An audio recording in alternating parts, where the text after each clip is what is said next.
Wiley claimed he left for his overnight job around 11 p.m., with Lori at home watching TV. He returned at 10 a.m. on June 3rd, found her gone with her rainbow backpack, and called police at 11:15 a.m. to report her missing. Officers found no signs of a struggle at the house. Given Lori's prior runaway attempt, they treated it as another one, issuing flyers and searching schools, parks, and hangouts. With no phone or social media, Lori left no digital trail. Through summer 2023, searches yielded no leads. Detectives interviewed friends, family, and Wiley's girlfriend, but sightings in other states proved false. Wiley was unhelpful, moving to Georgia by November 2023, changing his phone number and showing little concern. By February 2024, the case darkened. A forensic analysis of Wiley's phone revealed chilling searches like, "Where do police look to find missing kids?" and queries about remote wooded areas with water in Alabama and Georgia. On February 20th, 2024, Wiley arrived late for an interrogation after contacting a lawyer. He denied a June 2nd trip to Jacksonville, then admitted driving a friend,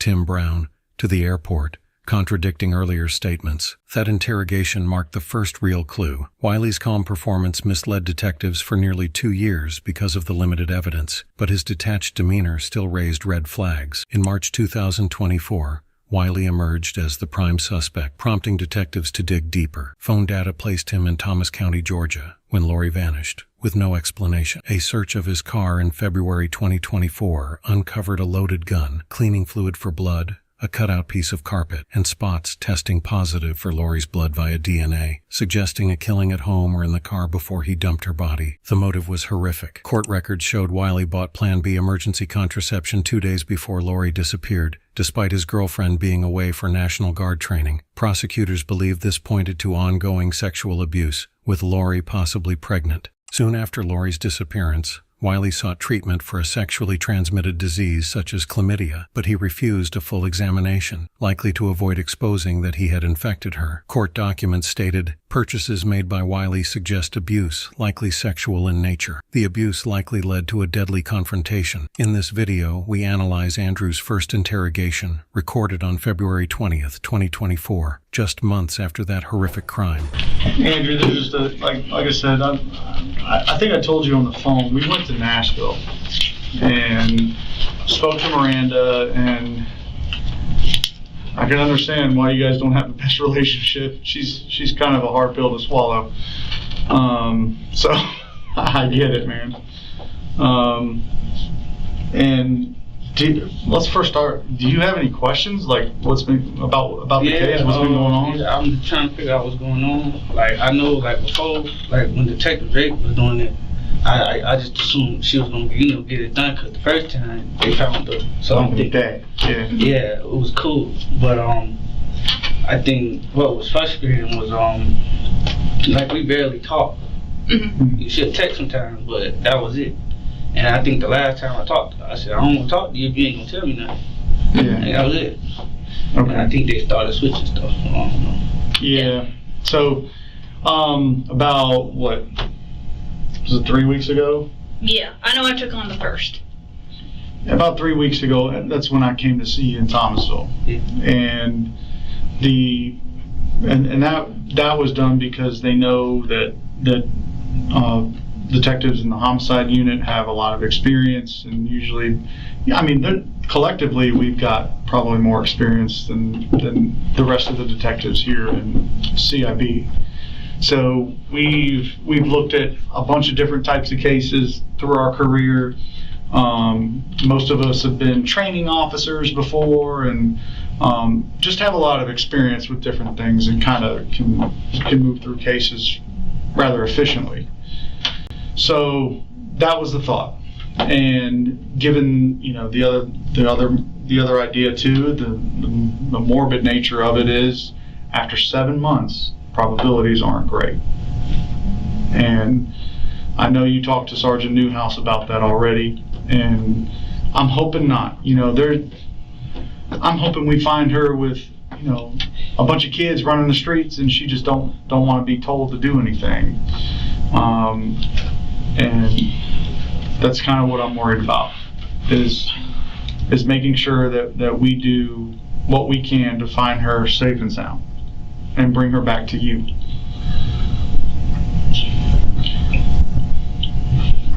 I know you've thought about that already, and it's a horrible thought to think, but we're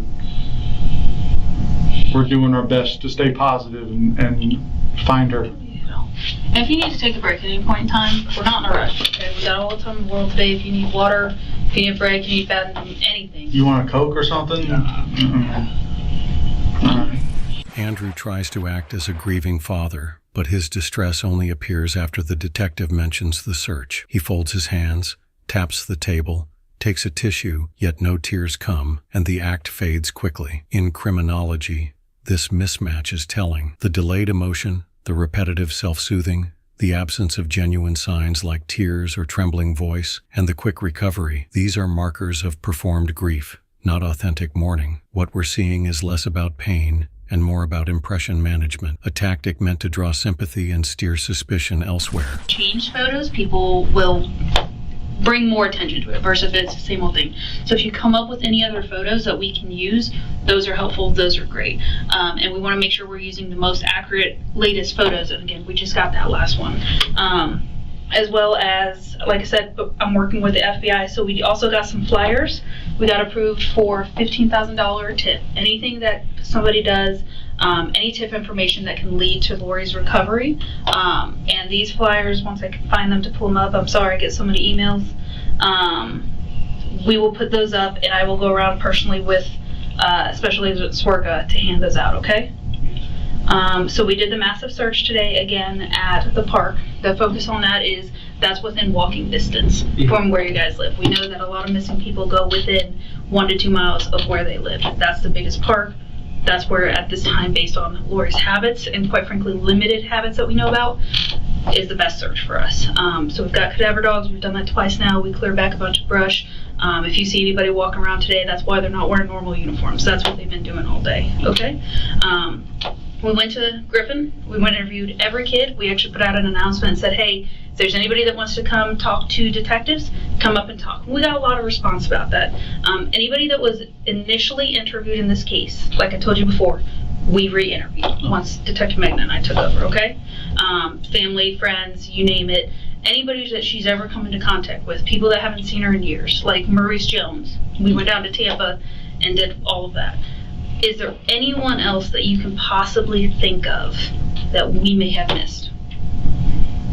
I don't know. I mean, the kids at school, my brother, you know, the grandma. Have you talked to your brother in the last week or so? I talk to him all the time. Yeah. So you know, I went to his house the other day and gave him some flyers to put on the trucks and stuff, and told his guys to look out. So. Okay, I finally found it right as I stopped looking. So that's what Special Agents Work and I are going to go around hanging up anywhere and everywhere we can in Tallahassee. Gas stations, housing projects, anything, schools, everywhere we'll have that. The more places we can have her face seen, the better chances we have. Okay. Like I said, we went to Nashville, spoke with Miranda, and obviously there's a lot going on with Miranda. She mentioned Lori being hospitalized up there In Nashville? in Nashville at Vanderbilt University Hospital. Did she ever mention that to you?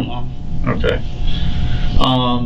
She mentioned Lori being prescribed medications. Is that something that you were? I learned that later. Like when I talked to the grandma, Yeah. she was saying she was on medication. And I'm like, why you didn't tell me? Right. If you wanted me to help out, you know, they tell me. I would have did whatever. Well, from Miranda told us she weaned Lori off of those medications before she even brought her down here. So. What kind of meds? Something related to it's used for two things: blood pressure and anxiety. What was it? Glucophene. I can't promise that I'm spelling that word right, but we have already done records to get those records. Yeah. I mean, either the grandma. I'm sorry, legal process or to the get the mama, records. because the grandma said she weaned off the drug, whatever that was. Yeah, she told us that too, but Miranda told us that, so I don't know which one actually did that. The other thing too is, I guess we went and talked to a lot of her teachers and stuff in Nashville. Yeah. She went to 3 different elementary schools. She during 2020, obviously, she had to be at home and do online stuff when she was in 5th grade. So it wasn't until about the end of her 5th grade year, last 2 semesters of school, that she ended up going to school. And when she got there, she met with a counselor. They were concerned and put her in touch with a social worker who did some work with her. And when it came to that, there was a lot of stuff about her feeling like she was evil, like she was deceptive, and a lot of things came out. A lot of the same stuff you were saying that Miranda would kind of get her down about.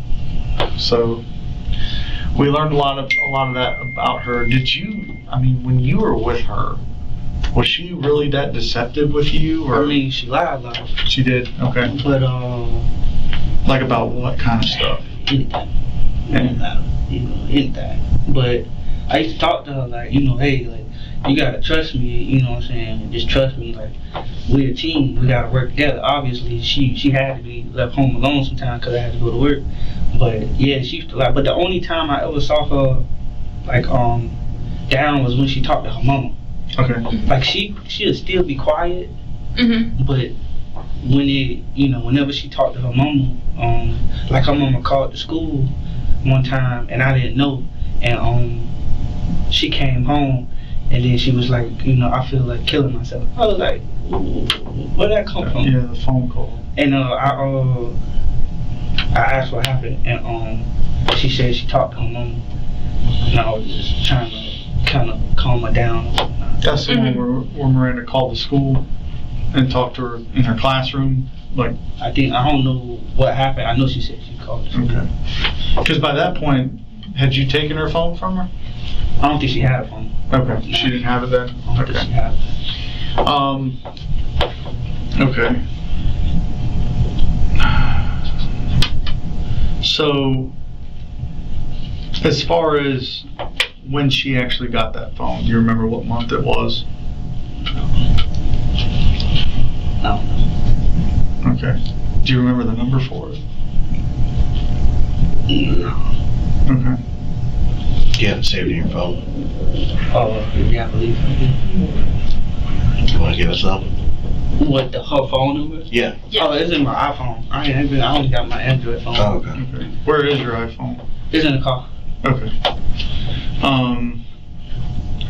Is there anything, I mean, now I'm thinking about it, anything on your iPhone? This is I guess you had another number before, a Miami number before? I have a lot. Because I know back then when we talked to you, you had a Miami number and then you switched it to a Georgia number, right? Yeah, I think so. Yeah. Is there anything on that phone, like the old phone with Miranda? No. No text messages or anything? It's few, but I mean, it ain't that many. It's few. Yeah, it's few. Okay. I mean, how are those conversations usually? I mostly call her, so we would talk, but it was never long, but we don't talk. Okay. It ain't like we don't talk. Andrew downplays his contact with family and his knowledge of the child's routines and etc., while phone records and family statements indicate prior interactions and awareness. Minimizing relational ties to the victim is a classic distancing tactic to reduce perceived motive or opportunity. Do you ever remember, and I'm asking you because I'm trying to gauge Miranda's truthfulness. Do you ever remember her saying anything about stuff that happened when Miranda was a kid? Which one? Like growing up with Brooklyn? No, like me and Miranda relationship, we was never together. She was just a girl I was sleeping with. Okay. She got pregnant, so it's not like I was there. How did you all meet? I don't even know. I know we met and we were talking, but we wasn't never together. She was just somebody I was sleeping with. She got pregnant. Okay. I mean, this would have been, It was a while ago. It was a Yeah. long time ago. what, 2000-ish? Not 2010? 2010. Around 2010, 2011? Okay, Right 2010. before you went in the army. Yeah. Okay. And, I mean, did you first meet her at a bar or meet her? Nah, she was young. Like, I really don't know because she was 17 and I think I was like 20. Okay. And I was telling her, like, even then, I was like, I don't think we should be doing it. But Miranda was smart. And she was like, oh, we can do this under the law or some crap. I don't know. Yeah, 16 to 24 is legal. I Yeah. don't worry about it. Yeah. And then she got pregnant. And I went to the military. Okay. All right. So I guess you don't really know much about her family life or anything like that. What does Brooklyn say about her? They don't talk. Well, she say like Miranda been neglecting Lori all her life, some crap like that, and she'll just drop Lori off with anybody, and don't take care of her, and I don't know, like I don't know what happened during the time she got like took by the people, but DCF? Oh, okay, yeah. but something happened and I had to go get her or whatever, and then like they kind of go back and forth. So I wasn't really talking to Brooklyn because Miranda was saying she was evil and she was hurting Lori and all this, but Miranda wouldn't like help me with certain stuff with Lori, so I went to Brooklyn, but it didn't seem like nothing was bad. I mean, Lori was okay, Okay. you know. So that's kind of one of the last images we have of her. This was, I think this was the wellness when she did. Yeah. The Yeah. She got a video of it, but that's when she snapped on Miranda. Okay. Yeah. So she snapped on her. I come outside and I'm like, I was hearing them argue, and she started getting angry. Is this sweater still at your house? Yeah, she'll be, yeah. Okay. I mean, that's kind of what we're after is like, do we know that she's wearing that like now? Okay. Can you check? Yeah. All right. Check and see if that's there, because that's one of the things we'd like to know if she's still got it or not. I mean, it's just another piece of clothing we can use. The day she went missing, what do you remember about that day? I know you went to work, right? You left that the night before. Because that's what you originally told us. You left that night before. What had been going on throughout that day, leading up to before you went to work? Nothing. Everything was chill. Like I said, she be in her own world, and I be in the room. So it ain't like we, I ain't trying her or going back and forth with her. I'm just thinking everything straight, and you had your bad days. So, that was it. I went to work, came home. I was like, what the hell, bro? Okay. I'm specifically talking like that the day you would have gone to work later that night, but during that day before. Yeah. How was she acting? Just quiet, like closed off. You know what I'm saying? Like, Were you home all day with her? yeah. Okay. We don't do that much stuff. Like we chill. Okay. Did Miranda ever mention to you any suicide attempts that Lori had, or anything like that? No. No. Okay. Did she have something? Again, we're still waiting on any records from up there, but I don't know if she did or didn't. Miranda kind of alluded to it, but wasn't really clear on it. I think she talks to us like she talks to you. Not that much. So that's kind of where we're at with that. We're trying to figure things out up there too. I'm not accusing her of anything. I mean, don't get me wrong, but detectives have been to her house twice now. Nashville detectives and us. Lori ain't there. So, did something happen to cause Lori to run away? In what sense? Any sense? An argument, a fight, discipline, anything that you haven't told us? No, I mean, from what I think, it was that argument with Miranda that kind of set it all off. On top of that, I mean, obviously she ran away because I think she had got in trouble again. And that's why she ran away the other time. So, and don't think any way about this at all. All right, I have to ask these questions. I've asked everybody these questions. Do you know where Lori is now? no, I do not. Okay. No, I do not. And if I did, child, I know. All right. That's out of the way, so I want to ask you some other stuff too, okay? Again, we look into everybody, we look into everything, all right? This job will make you cynical, and we have to go over single thing for two reasons. One, we've got to make sure, because what's going to happen is if we get asked, you know, why didn't you ask that question? You never asked the question. Well, you know, we didn't, and we'll never know, you know, until we ask you.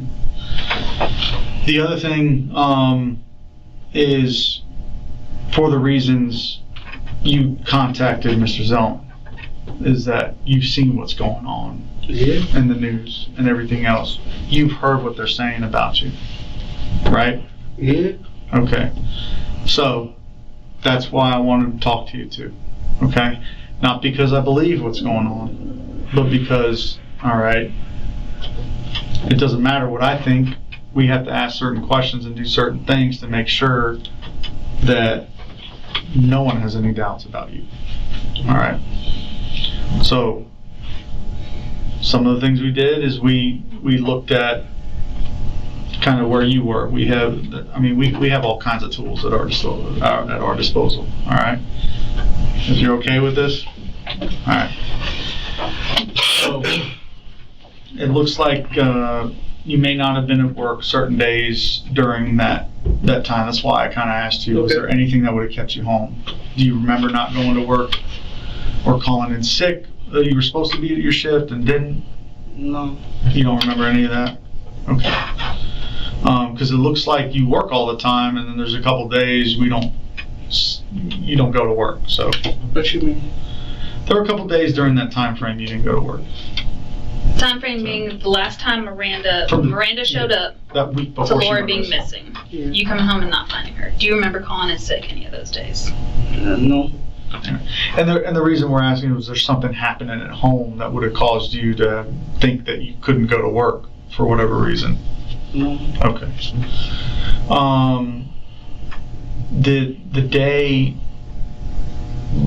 That day leading up to Lori going missing.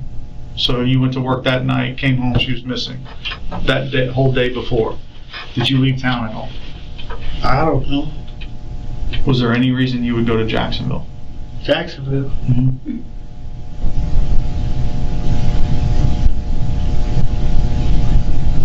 Not that I can recall. Okay. Because it looks like you went just before you went to work. So you went to Jacksonville during that day and then came back, then went to work. Do you remember that? Yeah. Okay, what was that for? I was dropping the friend off at the airport. Who's your friend? Tim? Tim what? Tim Brown? Tim Brown? Uh-huh. Here, Andrew claims he drove his friend, a man he calls Tim Brown, to the airport. It sounds like an ordinary errand, but in context, it was meant to serve as an alibi, a way to explain his movements and divert suspicion. Detectives checked his phone records, contacts, and surveillance, but no trace of a Tim Brown was ever found. In fact, the only similar name in his phone was a distant acquaintance who confirmed he hadn't been with Andrew at the time. The conclusion was clear. Tim Brown was a fabrication. This tactic, inventing a friend or a trip, is a classic way for suspects to distance themselves from a crime, muddy timelines, and frustrate investigators. By constructing a false narrative, Andrew was attempting to shrink his own motive and opportunity, pushing detectives toward dead ends. Do you have his phone number? Not in this one. Okay, in your other phone you have it?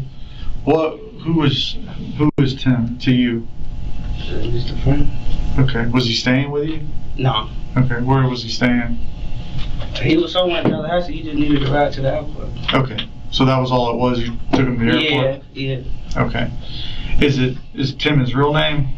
Yeah. Is it Timothy, or Um, what does Tim look like? he red, short, low cut. Okay. How old? I don't know, 30 something. 30 something? Okay.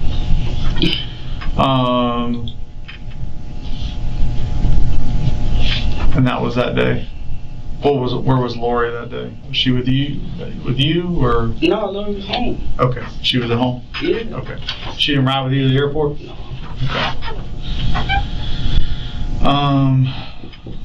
Okay. Okay. So in the days before, did you call out sick to hang out with them, or? No. No, nothing like that? No. All right. On the day you reported her missing, it took you a while to get home. It was kind of outside your normal routine. Do you remember before all that what happened? No. So you took Tim to the airport, On the day, came home, went to work, and then made a stop or two along the way home. Do you remember any of those? Do you remember contacting patients first? no. Okay. Alright. Would there be any reason you contact patients first? Like, is that who you regularly go to? Is it something for work? Something else? I don't know. I don't remember no patient first. Okay.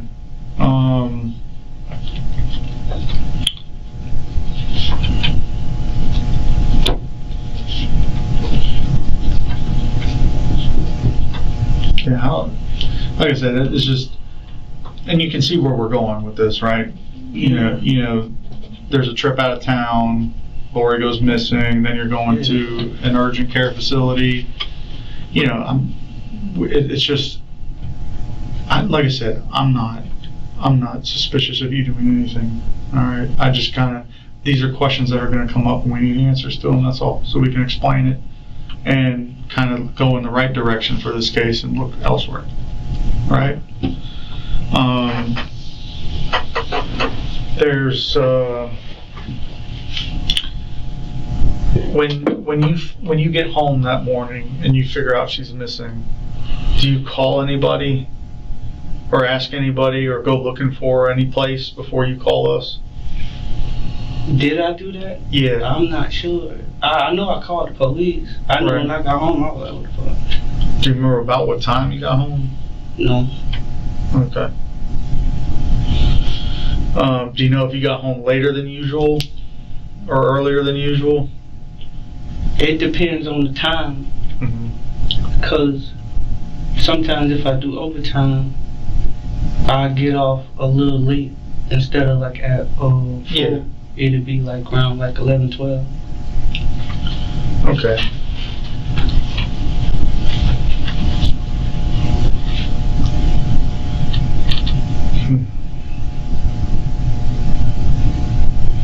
Is there anywhere you like to go in the mornings after you get off shift? Like, say you're not working late, Laura's at home asleep. Is there anywhere you like to go? Breakfast, lunch, dinner? Because I know sometimes people treat night shift, dinner is breakfast, you know? It all depends. I don't know. It could be random. Like sometimes if I do, maybe, but it's not. I don't know. It could be random. So. Okay. How long had you been working night shift? I don't know. Because you're on a day shift now, right? I'm on night still. You're still on night? Okay. Is that something you changed for Lori? Yeah. Okay. Yeah.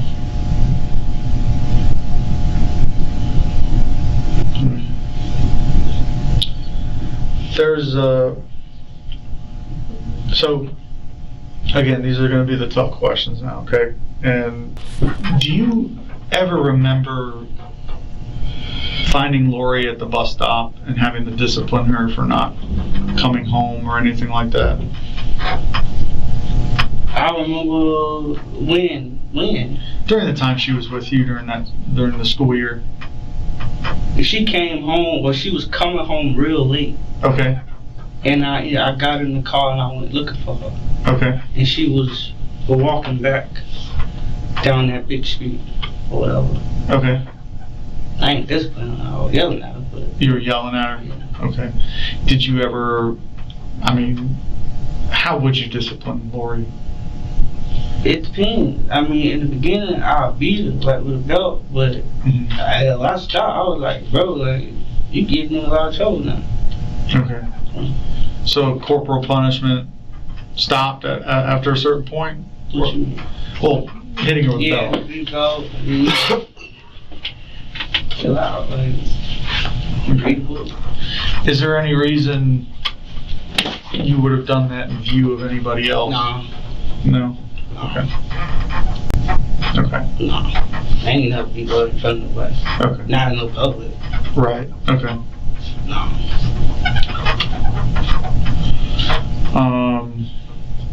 And I mean, I used to get whooped with a belt. I know. I know how it goes. I'm not accusing you of doing anything wrong. Okay. I'm just, like I said, these are things that came up during, talking to the kids that she was close to at school, and that story was mentioned. You said I beat her? Well, this is coming from Lori too. So, I mean, you told us already she's deceptive. She embellishes, that kind of thing. So that's kind of one of those things where it came up. We asked about it. No. Did Lori ever? Well, first of all, have you ever seen what she's written in those journals? I think so, yeah. It's like, What kind of stuff did you see about them? movie script type stuff. Mm-hmm. I think it was some sad depression stuff, Okay. but that was it. Was there anything in there, like anything that mentioned anything she had experienced, like at the hands of a family member or adult of any kind, or anything like that? I don't Like think so. sex abuse stuff, anything like that? Nah. Here, Andrew immediately leans back and puts distance between himself and the question and why that matters. He hadn't reacted like this to routine questions, but the moment diary and sexual abuse are said, his whole posture changes. He shifts, leans away, and fires off a clipped, "No, I don't know." That combo shows two things at once. First, an instinctive stress response, the body recoils, heart rate and breathing tighten, and emotion leaks out as a brief, defensive physical move. Second, a quick tactical cover-up, the repeated negation and abrupt tone are classic impression management. Shut the topic down before details can surface. Alone, it's not proof, but paired with the phone records and purchases in this case, that recoil reads like avoidance, meant to protect something he doesn't want examined. I don't think so. No. No. Okay. Did she ever mention to you or anyone else that you know of that she was abused by any family member? Like sexually or? Or otherwise, sexually or otherwise? I asked her about it, but she don't talk about it. Okay. What brought it up? I don't know. I know I asked about it. I don't know if she was tripping that day. I'm like, well, I don't know. I know I asked about it. And she ain't. Who did she accuse of? From what I understand, it was the grandfather. Okay. But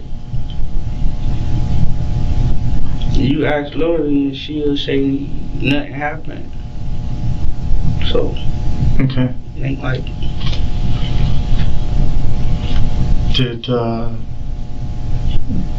But it was just grandfather, there was no one else. I don't know. I mean, that's what I got with the grandfather. Okay. Did you ever ask Miranda about it? Miranda is just.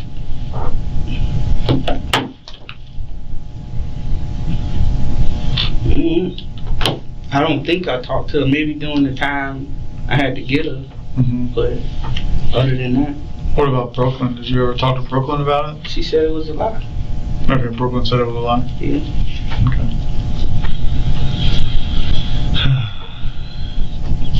Tell me about Tim Brown, because I mean, we're probably going to ask him, but how is his...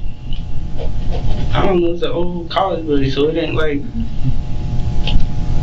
you know, we hung out while he was there. He just needed a ride. I forgot all about that. Yeah, he needed a ride. It's a long time ago. Right, yeah. But, Okay.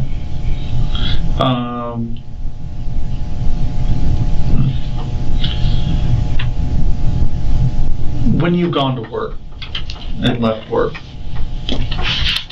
and you put up your stuff, did you ever, like, how do you normally do you turn your phone off and walk inside? yeah. And you have to turn it on when you leave? It all depends. Yeah. Either it'll be off, sometimes it'll be dead. Okay. You know? Okay. So sometimes you get home it's dead. Do you charge it on your way home? Sometimes. Okay. It depends. Like, that all depends. My phone could either be on, it could be dead. Okay. You don't live on your phone? Yeah, I don't. Okay. Is there anything else that you can think of that you want to see done? Anything. I mean, I don't know. I mean, I don't. Yeah. It's the first time, you feel me? So, Right. whatever, like I said, can be done. So. And if it can be done, our department's sparing no expense. Like I said, we have the FBI, we have their resources now. I like to ask that question because I like to think that I'm smart and I can come up with every idea possible, but I'm well aware that I can ask other people, okay? And you're I do the father. same thing. Yeah. It's like, is there anything else that I Maybe should there's be something I looking at? missed. And I know I talked to you about it last time, so I don't even know when the show's going to air, but we're going to try to get it put on the TV station, like if we can do that when they do the, what is it, like 24/7 Live's the new name of it. But that might not come on for months, and I don't know if they're going to agree to do it, but we're going to try to push for Lori's flyer to be on there. Anywhere I can put her face, I'm going to. Okay? I'm just trying to think if there's anything else. I know you've been getting bounced around a lot, and that's not what we want to see happen. I'm going to continue to be your case detective, and so is Detective Mega.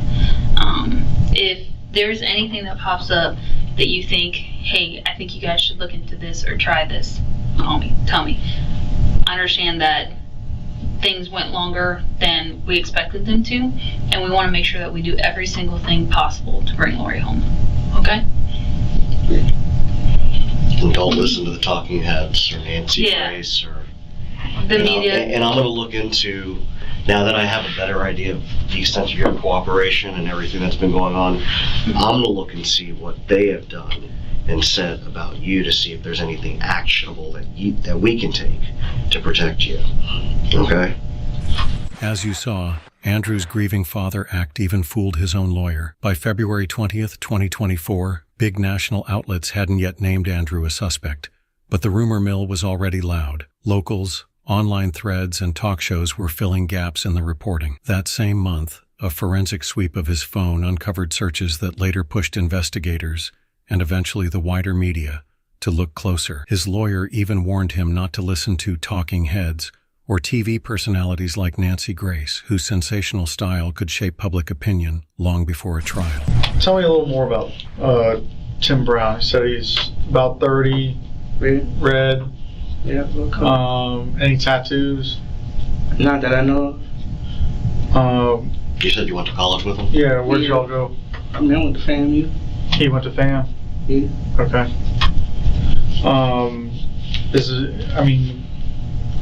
Was there any apartments that he lived in or any house that he lived in while he was here that you knew of? Not that I know of. I mean, it wasn't like we was hanging out. He just needed a ride. I remember. Okay. I forgot all about that stuff. But yeah, I remember. Yeah. Okay. Yeah. What'd you all talk about on the way? Nothing. Old stuff. Get money. That's it. Get money. That's all we talk about. Get money. How long, how long had you known him? I mean, ain't really, it ain't like, a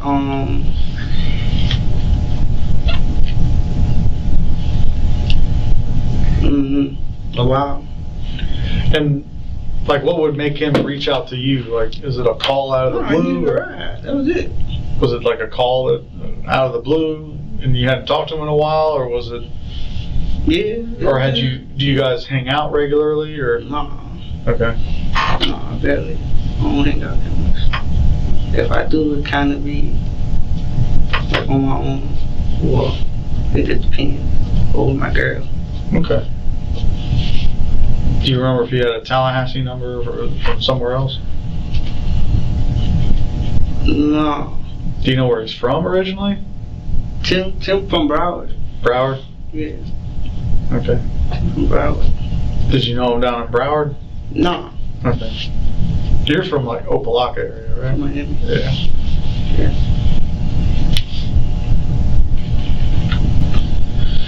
Okay. Do you happen to know where Tim was going? I think Tim's going back to the crib. He was going south? Yeah. Okay. Okay. You said he never met Lori. What does he do for a living? I barely know half the people I talk to what they do for it, unless they work at DLC. I don't know what they do. I don't know what a lot of people do. I just find my business. Okay.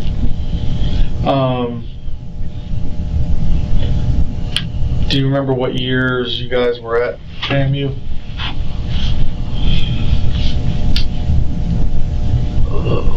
Maybe 09. I dropped out like the first semester of Keith. So I don't know if he finished. Was he in sports or No. anything? No. No extracurricular stuff? No. Yeah, no. Okay. Would he be upset if we called him? He probably gonna be like, what the fuck? If he ain't Yeah. like, but Like I said, and then the point would be to verify what you're telling us. That's it. Yeah. And that's all. And that's all we want to do is verify what you're telling us. So before you let us take your phone and download it, is it okay if we do that with your other phone? Because we didn't know about that one. we don't know what.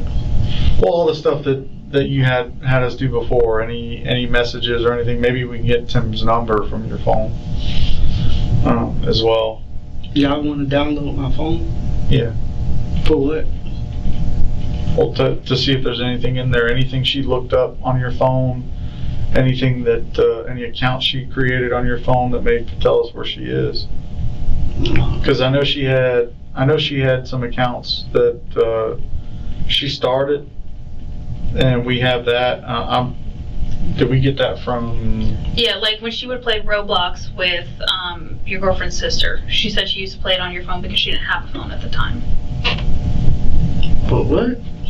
That when they were together that Thanksgiving, like she would play on her mom's phone, and then Laura would play on your mom's phone so that they could play Roblox together. No.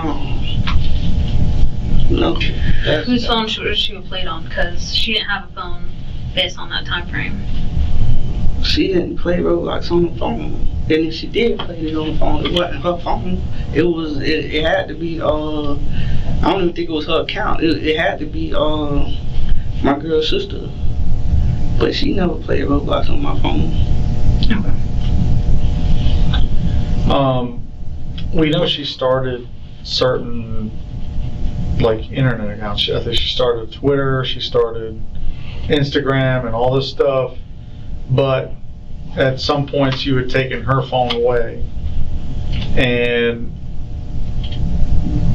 we didn't know if before she even got a phone, did she start a different account? And maybe we can get that information from your old phone. Because since you've had this new one, it was after Lori left, right? Yeah. And that's why your new one doesn't do as much good. The old one might. So, just because you don't have her Instagram account active on your phone doesn't mean that it won't be in the history.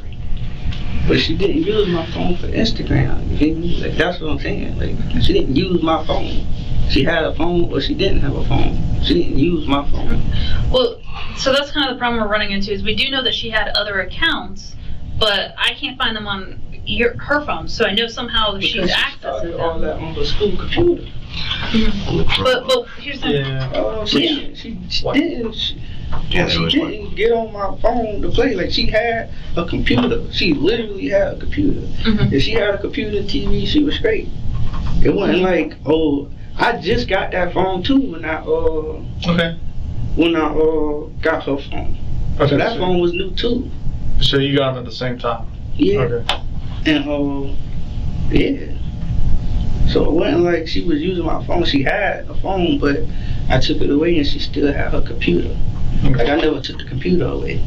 Here, Andrew denied knowing Lori ever used his phone. When detectives asked about the new phone he just bought, he grew tense, repeating, No, I didn't know, and tried to shift blame by saying Lori had her own computer. But the case file shows otherwise. Earlier, Andrew had admitted to taking Lori's phone away, and investigators had instructed him to turn over every device, old phones, the new one, and his computers. He verbally agreed during questioning, but never handed anything in. 8 days later, when a search warrant was executed, several devices had already been destroyed and one computer had been swapped out. Forensics on the phone seized in February 2024 uncovered troubling searches about remote locations and bodies of water. These findings dismantled Andrew's "I didn't know" defense, exposing it not as ignorance, but as a calculated attempt to conceal evidence. Because of the school computer. Yeah. Right. What about your other computer? You mentioned you had your own computer. Yeah. And you caught her doing some of the stuff on that. That was, yeah. Yeah, but I just talked about it, and then, I just talked about it. And then she stopped using my computer. Okay. Is that computer synced to your phone? No. Are there any shared accounts between that computer and your phone? No. Okay. I don't know how to do that. Well, Apple's, it's easy. Other Google makes it easy, so that's fine. Yeah, because I use an Apple phone Yeah. and a Microsoft computer, Yeah. so they don't talk. Yeah. You can't make it talk. No. And like I said, it's not that we're accusing you of anything at It sounds all. like it. I know it feels that way. If I thought that was the way that things were going, I would have stopped the question. You and I would have had a conversation. Okay, that's not what I am hearing them say. They are trying to exhaust all possible leads. Because I know, give you an example. And alleviate the pressure from outside people that's putting on you and making you out to be this person that you're not. That's honestly, that's the main reason. Because man, you're talking about like Nancy Grace already getting involved in this, doing podcasts and everything else. I don't want them to portray you as this horrible parent that did anything wrong. You were trying to do the best you could for this girl, and I wouldn't tell them, hey, he wouldn't let us download his phone, but they're gonna ask. And if it's something if there's any chance it could help, that's what we're after. And we're gonna go through, I'm telling you, we're gonna go through your phone. We're gonna look at pictures, we're gonna look at stuff. Even if you had like a live or something like that, that maybe she was captured in. I don't know if you do that. I don't, But there could be something there that we could use to find her. An account she may be logged into that we don't already know about. And you wouldn't know about it if it's been deleted, but the data would still be there. Yeah. Do you want to talk to me privately? Yeah. Okay. Yeah, we can step out. You walked in that day. Which day? The day she went missing. Like, whoa. Like, What were your first thoughts about it? here we go again. It ain't like, I don't know, man.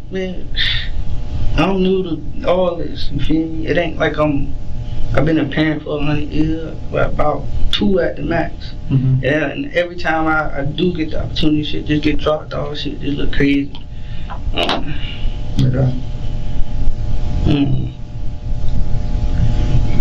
Damn. And you can't think of any reason you came home late that day.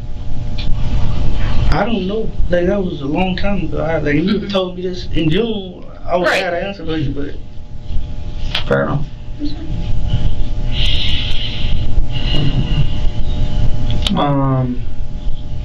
where did I don't know. Where did I go? Well, I said, I mean, you contacted patients first.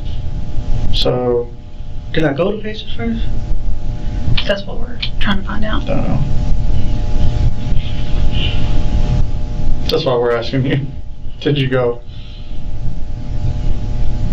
Don't know.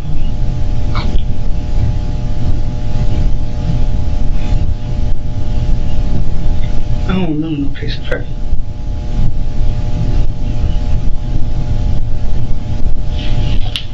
I mean, like I said, they downloaded your phone before, and that's kind of where some of this is coming from. I mean, all that stuff sticks with your account. But you're on the same account, just change your number, right? What?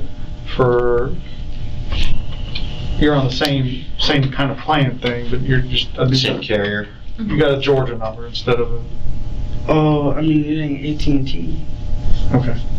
Right. You used to have the old phone, and you and Lord used to be on the same plan, right? Yeah. Okay. Why did you switch carriers? For which one? For this new one? Yeah. Cause y'all got Lori phone and I'm paying for 2 phones. Right. But why did you switch phone carriers? Like. Because that one was going in collections, Mhm. and I was trying to figure out how can I stop the payments because y'all had Lori phone and they wouldn't let me stop it. Okay. Before you called 911, did you go anywhere to look for her? Probably, maybe, I don't know. You telling me something? Did you call anybody that would have known where she was?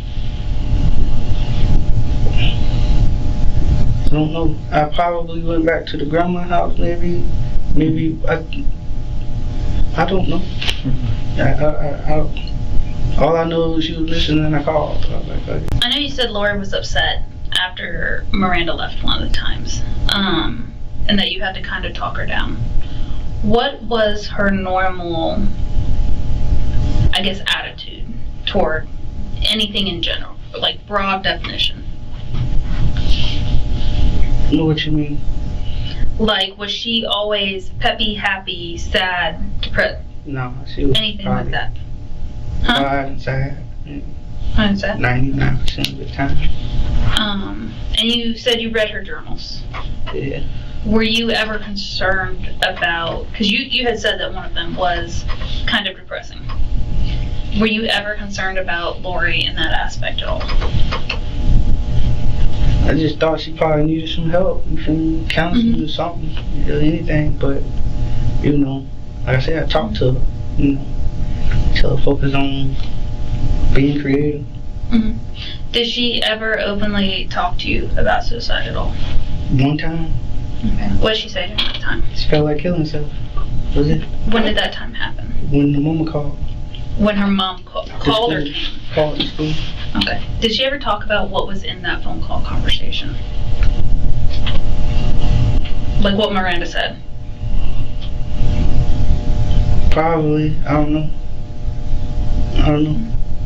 Yeah. When she talked about suicide, what was the aftermath of that? I was like, why the hell you talking about killing yourself? She just said she talked to her mama. Gave her a hug, we talked, I told her to stay away from mama. Okay. Did she mention any method? No. Did she say anything else about it that you think now jumps to light? No. Do you think she was serious at the time, or do you think something else? I don't know. Yeah, she bold enough to run away. I don't know. I mean, at this point, I don't know. Was there anything missing from your house that she could have used? A knife? She could have. I don't think it was missing, or at least I didn't notice it. Okay.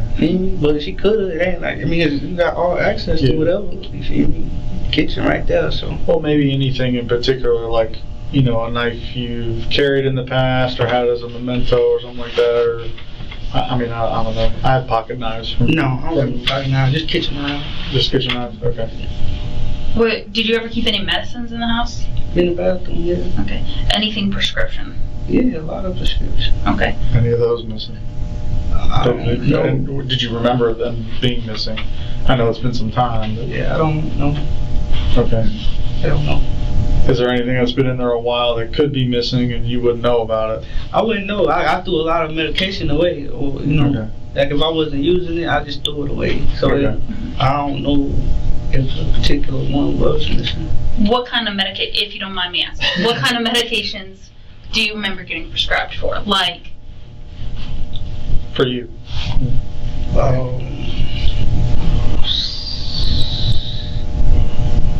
don't know, like stuff, maybe muscle relaxers or something. Okay. I don't know. Anything for like headaches, diabetes, anxiety, depression, anything like that? Like, what all do you take medicine for? What are you prescribed it for? Prescribed it like regular over the counter medicine. Prescribed, like written to you by a doctor to take? Like muscle relaxers and some other pills that I don't know, you know. I got prescribed by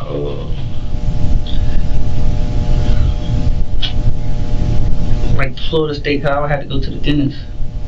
So they prescribed me some stuff. Okay. Do you think you still had those after you did them? No. Okay. Do you think you would have noticed if any of those were gone? I don't know, cause I didn't check it. I didn't check. Say, oh, did she take the pill? Like I'm not. That wasn't on my mind. Okay. What were you prescribed muscle relaxers for? My mouth. I got a fake tooth in my mouth. Okay. Okay. I mean, did Lori know you were prescribed that stuff or took medicine for it or anything? No, but she could go in the bathroom. Oh yeah. Right there, you know. Do you take those regularly? No. No. Okay. Well, sometimes if she doesn't know what it is, she might not take it. But if she knew what it was, like you took it for pain, that could be something she went after. You know what I mean? But did you know her to use or try drugs while she was with you? If she did, she hid it. Okay. So, okay. Like I say, I wasn't really checking on, very few times I checked to see, what was going on. You feel me? But most of the time, I just like whatever. Okay. Did you ever see her researching online, like how to take your own life or anything like that, along with some of the other stuff? I never checked the computers like that. You feel me? I never. So you caught her looking at the inappropriate stuff and then just shut it down? Yeah, on my part, but any other time I just. And you never went back to look at anything else she was looking at? Okay. Is there any chance we could look at it? No, because I get money off my computer. Oh, okay. So you have a home business with your computer? Yeah. What do you do? Video editing. Okay.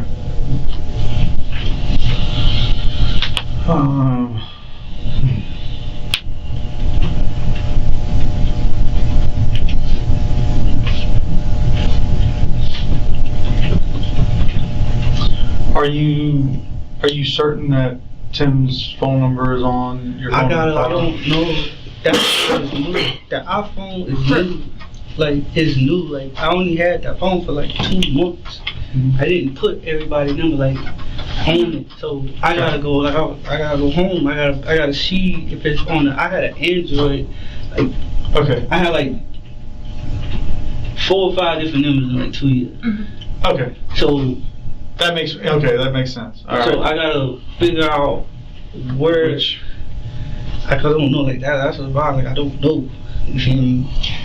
Part of what we talked about is if it's on one of the devices, one of his old devices, he doesn't remember the password. So he's gonna have to sit down and figure it out. Okay.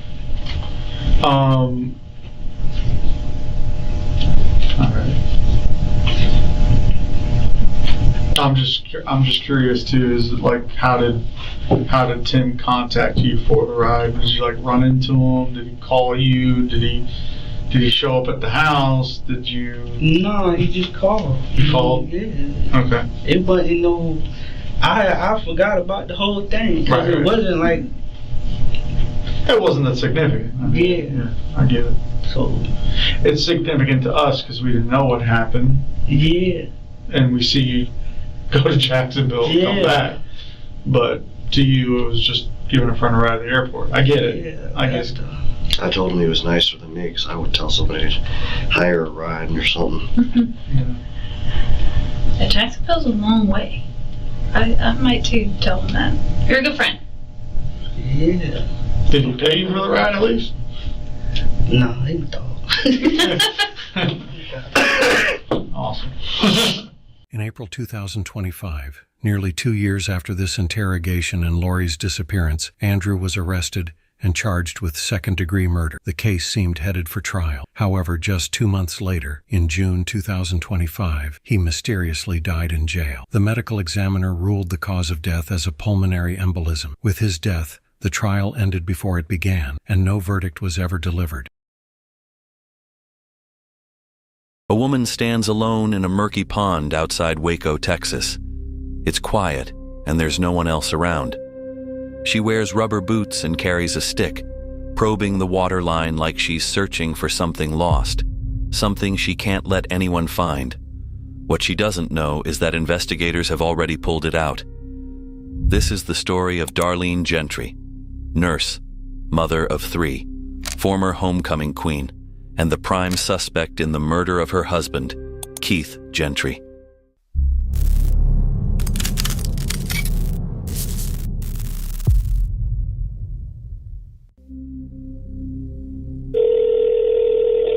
Robinson 911, what's your emergency?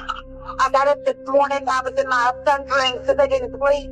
My back door was open. My husband's done. They're all gone. And there's blood on the bed, and he is struggling foam stuff out of his mouth. And he's making it god awful. Within minutes, officers arrived at the scene. They soon realized there were no broken windows and no signs of forced entry. Strangest of all, the guns that were supposedly stolen from the cabinet were stacked in a neat pile near the door. When Darlene called 911, she didn't sound like a distraught wife desperately trying to save her dying husband. She sounded more like someone trying to prove her innocence. A strange reaction, considering her husband was bleeding out, so every second mattered, and no one had even accused her of shooting him. Even one of the officers could tell something about the scene just didn't add up. Something stinks about this. Something ain't right here, man. I'm telling you. Keith was rushed to the hospital in critical condition. Detectives then asked Darlene to come down to the station, framing it as a simple conversation to help them understand what happened. In reality, this was the beginning of her interrogation. Just tell me in your own words y'all's activity from last night to this morning. Well, I didn't get home until probably around 8 o'clock, maybe a little later than that. I had to go to Temple. I had a friend of mine that was down there. And so I went to go see how she was doing. He had boys. And I got in, I said maybe about 8:15, something like that. And of course, Chase was the oldest, was passed out on his bed. He was tired from school, and changed diapers, got him ready for bed, laid with him for a little bit, just trying to get him to chill out. And then Keith and I sat down and talked in the living room, just about normal things, and of course money and everything else, and what we need to do to, to get out of debt and everything else. And About what time was that? oh, we didn't go to bed until almost 11. So I'd say anywhere between 9:30 to 11 or so. We were in the living room talking. Well, I take that back. Probably till 10:30 or so, because then I went into the shower. Okay. And then he was already turning out the lights and everything when I got out of the shower. And Y'all go to bed in the same room? Yeah. Okay. we always start out that way. Okay. And the kids were all sleeping in one room. And between 1 and 1:30, the middle one started hollering. So I went in there. What's the Cody. Cody? He's 2.5. Okay. So I went in there trying to calm him down. Got him not back to sleep, but I just told him he had to lay down and hush and quit hollering because he's going to wake everybody else up. And then I went back to bed. And Back to y'all's room? yeah, back to our room. And probably about an hour after that, Cade, the youngest one, was up hollering. So I went and put the pacifier back in his mouth. How was Kate? 19 months. Went and put the pacifier back in his mouth and tried to get him to chill out, and he went drifted on back to sleep. And so I went back to our room, and I guess I was in there until about 3:15, 3:30, something like that, and changed clothes because I had shorts, a little short night set thing, and I was freezing, so I put the longer ones on and went in there with them, laid down at the foot of the bed. And by this time, Chase was up, the oldest, wanting something to drink, and I told him he had to go to the bathroom, so he went to the bathroom, went and got him something, a drink of water or something on the refrigerator, and he came back, and Cody and Kate were both up, so we put Homeward Bound on, which is one of their favorite movies, and we just kind of laid there. And before I do it, I was asleep, and apparently everybody else was too, until almost 6. I do remember waking up probably about 5:15 or so, and I rolled over and looked at his clock and said, I'm not getting up. I didn't have to be up to about 5:45, so I said, I'm going to take my extra 30 minutes. And before I knew it, apparently it was back out, and then Kate's jumping on my head, the oldest, and it was 5 minutes after 6 by his clock. The detective began with a soft entry question asking Darlene to explain in her own words her activity from last night to the morning. It's a rapport-building opener designed to let a subject settle into a narrative rhythm. Darlene responds with excessive chronological detail: arrival times, diaper changes, the children's names, even the movie they watched. None of this is incriminating, but the density of small domestic detail serves a psychological purpose. It fills the space where genuine emotional reflection should be. Over-specific timelines are a common attempt to project credibility. Darlene's eyes rarely meets the detective's. When she does look up, it's only for a second before she drops her gaze again. Her body language tells the story she won't. Her arms stay locked across her chest, her posture closed. In genuine grief interviews, suspects often lean forward or reach outward when recounting traumatic events. Darlene instead contracts, conserving energy for control rather than emotion. And then you said about 6 o'clock is when you got up. Yeah, it's 6. Tell me the events about that and what woke you up, or literally him jumping on my head, the baby jumping on my head is what physically made me realize I'm already late. I need to get up, get moving, and ran to the hall bath. And then I ran into the kitchen to get the boys something to drink. Gave them that. They're following me. And I told Chase that Daddy's alarm's going off again, as usual. And he's hollering, Daddy, turn it off. And I'm going, Keith, turn off your alarm. And I got to the little foyer, like by our bedroom. And I told Chase, I said, it's cold in here. And that's when I saw the back door open, which is I guess you say side door, not really the back door. And so all I did was go into the room, turn on my lamp, and I just slammed the door shut. And when I turned around, I realized the gun cabinet was open, and there were no guns inside of it. And so then I screamed at Keith to tell him that his guns were not in the gun cabinet, that he needed to get up. And the boys were already in the bedroom. Cade was crawling up on my hope chest that's by my bed, and all I did was tell him to get down because I could hear the noise however you wanted.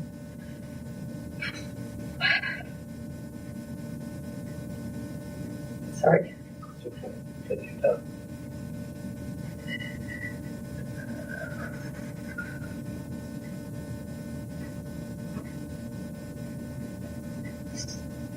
He snores, so I kept thinking it just sounded different. It didn't sound like he always snores. So I flipped the light on in the bathroom, and when I turned around, I could see his stomach, like he was breathing with all of his muscles that he had in his abdomen. And then I realized that he had foam coming out of his mouth. And I tried to holler at him, told him Keith, and I kind of hit him. And didn't make any other noises than what he was already making. And then I realized I saw blood on the sheet. And then that's when I just grabbed my cell phone. Of course, it was off, so I had to wait for it to turn on when I'm trying to get the boys. Do y'all not have any house phones, just cell? We just got rid of it, trying to find ways to save money. So, and actually, it's only been turned off for a little over a week.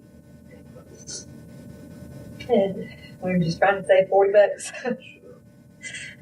And so I had to wait for my cell phone to turn on, and I just punched in 911. I was trying to get the boys out of the room because I didn't want them seeing him. And that's when I made the call, and I told her who it was and where I lived and what he was doing and what I saw. And she dispatched police right away and kept me on hold, and I had to talk to the EMS people.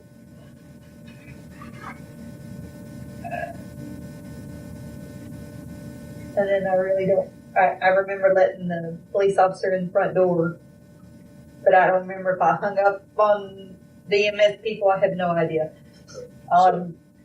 So you were talking to the police dispatcher, she transferred you to the EMS. Okay. As Darlene describes discovering the scene, her tone stays flat and overly controlled. She keeps her eyes down almost the entire time, glancing up only briefly before retreating back to the floor. In interrogation psychology, limited eye contact this early usually isn't shyness, it's control. She isn't avoiding the detective, she's managing the story in her own head. Her description of that morning stands out for what it doesn't include. She says she found the door open and the gun cabinet empty, yet never expresses fear that someone might still be in the house. Instead of panic, her first reaction was to shout at Keith, informing him that the gun cabinet was empty, an oddly detached response for someone who might believe armed intruders could potentially be in her house. Then come the extra details, the temperature of the room, her son's comment about the alarm, the exact phrasing of what she said. This is cognitive overcompensation, padding the story with harmless specifics to sound credible. Ironically, it often signals rehearsal. When emotion finally surfaces, it's brief and inconsistent. She cries when describing Keith's condition, then laughs seconds later about canceling their landline to save $40. That sudden tonal shift is a textbook discordant affect, a sign of emotional disconnection. Did you hear any peculiar noises throughout the night from, I don't know, you started getting up about 1:30 with Cody, and then an hour later with Cade, and then about 3:15, 3:30 with Chase. Other than the dogs barking, and Gunner's normally, we've had him from the puppy. We've only had that other dog for a couple of weeks, maybe a week, something like that. Gunner's normally very good and doesn't just bark and bark and bark. But he was carrying it on, and I hollered at him once to stop it. And I honestly, I do not know. I don't know if it wasn't the first time I got up, because I don't remember hearing him then.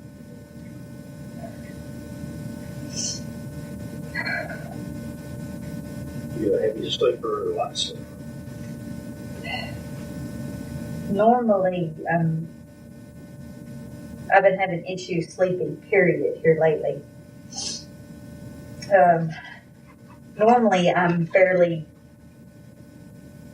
I'd say light, just because of kids, but once they wake me up, I'm very light. But that first, when I go out, I'm out until I get woke up. But I can't tell you. So it's kind of in between heavy and light. Yeah. So Gunner was barking, and that's the older dog. You have two dogs. Yeah, he's 9 months. But and even Keith made comments that he, some dogs just yelp and yelp and yelp. He does it unless he sees something or somebody's walking or something like that. Every once in a while, we have them greyhounds that are behind us, and they'll get wound up, and he'll bark at them, but it's normally not too much of an issue. And he was barking last night, and I opened up the French doors and fussed at him, told him to get on the porch and hushed, and then he came over here and laid down. Okay. That was when? The other night? No, that was this past night. Last night. But it wasn't the first time I got up. It had to have been in between when I got up at 2 something. Mm-hmm. Because I know it wasn't when I had my pants on, and I didn't change into those until I went and laid down physically with the boys, because I was standing at that back door freezing in my shorts. Okay. So, was it 3:15 and 3:30? So when you got up to change clothes from shorts because you were cold. Yeah. And you got up with Chase then. Well, it was actually the baby that was hollering, but Chase was awake too. Okay. And I just made him go to the bathroom until he wanted something to So drink. the dog was sometime between 1:30 and 2 something is when you went out to the door. Yeah. Did you see anything? No, and we've got a light that's back there by that gray shed, that tin shed, and it doesn't illuminate a lot of things, but I didn't notice anything different, because there's always shadows out there just because of all the trees and stuff we have. Is it a motion light? No. It's on all the time. Oh. When it's dark. Dark. So the light stays on all the time. Mm-hmm. Oh, is it one of those lights that come on when it goes dark and goes off? Okay. Yeah. And we don't have to physically turn it on and off. That's on the back corner of the house? No, that's out by the Tree line or? silver shed that Keith built. It's at the back of our fence. Not the back of our property, the back of our fence. And where Gunner ran from when I hollered at him, he was in between the back fence and the where our trampoline's at. Okay, so he barking. But I don't know which direction he was barking at. I just know that's the area he ran from and came and laid down. back fence and trampoline. But Willie has a guy that owns land behind us, got several horses and a donkey and all kind of stuff back there too. So, you know, I don't pay any attention to, because he'll bark at them too, but That was about, roughly maybe between 2:15 and 2:30, because it was almost like every hour they were getting me up. Just about time I'd get good and asleep, somebody would go to hollering. any problem with any of the neighbors? Excuse me, I'm sorry. No, I mean, I have in-laws all the way around me. And definitely not with my mother-in-law and father-in-law. They live on the east side of you. You're talking to people. If left or right. If I'm looking at my house, I'm going left. It's on the left. Yeah, I'm not good with direction. And your husband's sister lived on your right. With her husband and her 2 boys and her oldest son's now wife and their little baby. Wow, so she's got a grandson. Grandbaby girl. Mm-hmm. Yeah, I mean, and